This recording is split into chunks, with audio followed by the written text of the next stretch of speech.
Rusia tampaknya tak takut menghadapi Ukraina yang dipasok tank Abrams dari Amerika Serikat. Bahkan kini, ahli Rusia menerbitkan buku panduan cara menghancurkan tank tersebut. Rusia tampaknya sudah siap apabila Ukraina kebanjiran tank-tank dari barat, khususnya tank-tank Abrams buatan Amerika Serikat. Dewasa ini warganet Rusia dikejutkan viralnya gambar yang menunjukkan bagian-bagian rentan tank Abrams di media sosial. Bahkan dalam gambar itu memuat serangkaian instruksi tentang cara menyerangnya. Dalam diagram gambar ada banyak instruksi.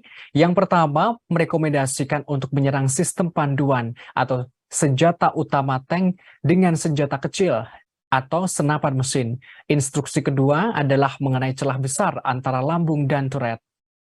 Sedangkan instruksi ketiga adalah mengenai teluk di sisi lambung yang dapat ditembus. Bahkan menggunakan granat yang lebih tua untuk peluncur granat RPG-7 seperti PG-7, granat PG-7V, PG-7VM. Instruksi di atas didasarkan pada pernyataan bahwa M1 Abrams baik model M1A1 maupun M1A2 sangat terlindungi di bagian depan, tetapi tidak dilapisi dengan baik di bagian samping dan belakang.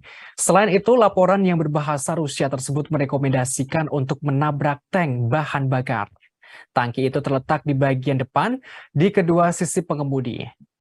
Bahan bakar yang terbakar ini diharapkan jatuh ke dalam kompartemen mesin sehingga menyebabkan mesin terbakar dan meledak.